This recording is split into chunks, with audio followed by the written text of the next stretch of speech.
Santo Paulus Leonero, PPKKS, Pusat Pelayanan Kerasulan Kitab Suci, Provinsi SPDND. Kembara di Belantara Alkitab, pertemuan kedua. Tuhan bersabda kepada kita di dalam kitab sucinya, yang juga diberi nama Alkitab, Perjanjian Lama dan Baru.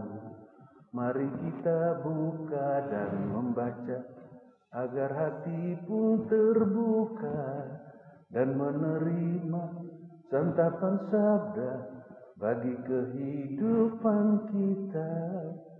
The Lord God has spoken to us in the so-called sacred scriptures that can also be named the Holy Bible, the Old and the New Testament. Let us open and read diligently, so our heart can be open to, and we will receive nourishment of word for our life and our salvation. Saudara-saudari, kitab suci Alkitab kita terdiri dari 3 bagian. Yang pertama itu kitab suci Ibrani yang menjadi kitab suci Perjanjian Lama, Protokanonika. Bagian kedua adalah kitab suci Perjanjian Lama, Deuterokanonika. Dan yang ketiga adalah kitab suci Kristen, Perjanjian Baru. Kitab suci Ibrani dibagi menjadi 3 yang dinamakan Tonek. Tonek yang pertama yaitu Taurat, itu kelima kitab Musa, Kejadian, Keluaran, Imamat, Bilangan, dan Ulangan, yang kemudian dinamakan dalam bahasa Yunani Pentateuch. Bagian kedua dari Tonek yaitu Nebiim, Nabi. Nabi itu terdiri dari 2 juga, yaitu Nabi yang tidak menulis, Nabi awal itu mulai dari Yosua turun ke hakim-hakim, lalu Samuel, raja-raja. Pribadi-pribadi itu seperti Yosua, Samuel, Nathan, Elia, Elisa. Mereka itu nabi yang tidak menulis, nabi awal. Yang kedua itu nabi kemudian, itu nabi yang menulis. Dan mereka ini juga di dalam 2 kelompok. Kelompok pertama yaitu nabi besar, itu 3 untuk orang Ibrani, yaitu Yesaya, Yeremia, dan Yeskiel. Lalu kita orang Katolik menambahnya dengan yang keempat, yaitu Daniel. Kelompok kedua yaitu kelompok nabi kecil.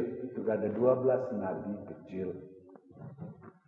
Bagian yang ketiga dari Tonek itu adalah Ketubim.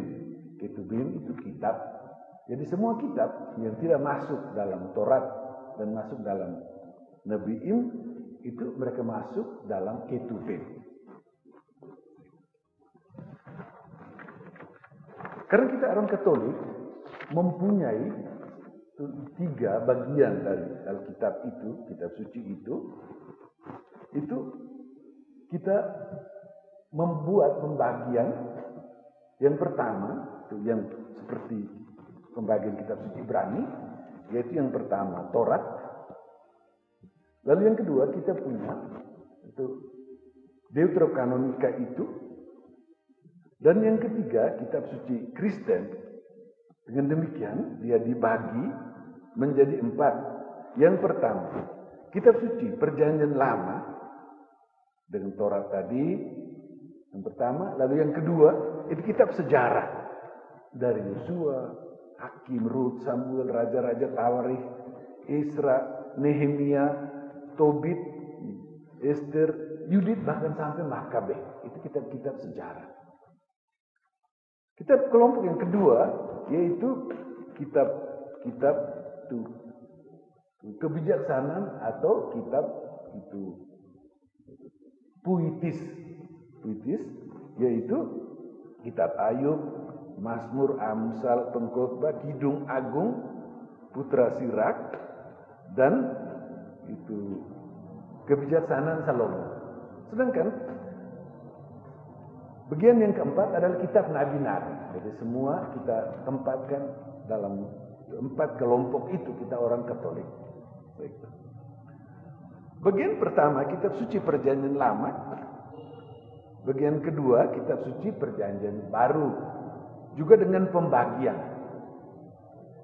Perjanjian Baru juga bisa dikelompokkan. Yang pertama itu Taurat Perjanjian Baru yang terdiri dari 4 Injil yang bercerita tentang hidup, karya, kematian, dan kebangkitan Yesus. Tambah kisah para rasul yang menceritakan tentang hidup dan perjuangan gereja sampai ke ujung bumi. Perjanjian Baru bagian yang kedua yaitu kebijaksanaan. Itu berupa semua surat Paulus yang paling banyak yang ditujukan pertama kepada jemaat tertentu, yang kedua kepada pemimpin tertentu yaitu Timotius dan Titus, yang ketiga surat pribadi, bahkan surat Ibrani bisa dimasukkan dalam tradisi Paulus. Selain surat Paulus ada surat Katolik, yaitu surat yang tidak ditujukan kepada jemaat, pemimpin atau orang tertentu, tetapi kepada umum, Katolikos, istilah Yunani yang artinya umum.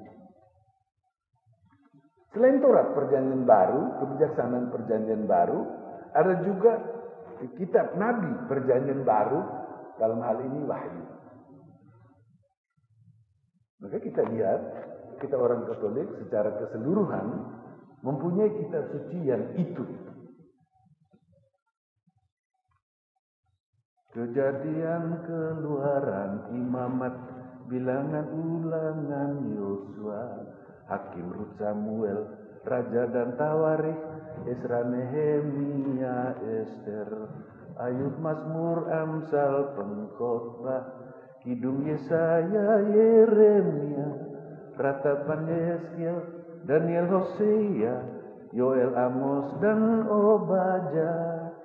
Kita lanjutkan Perjanjian Lama dengan Yunus, Mika, Nahum, Habakuk, Sefanya, Hagai, Zakaria, Maleaki, Tobit, Yudit, kebijaksanaan Salomo, Yesus bin Sirah dan Baruk, kedua Makabe lah yang terakhir, lalu Perjanjian Baru, Matius, Markus, Lukas, Yohanes, Kisah Rasul, Roma, Korintus, Galatia, Efesus, Filipi, Kolose, kedua Tesalonika, 1 dan 2 Timotius, Titus, Filemon, Ibrani, Yakobus, Petrus, 3 Yohanes, Yudas, dan akhirnya Wahyu.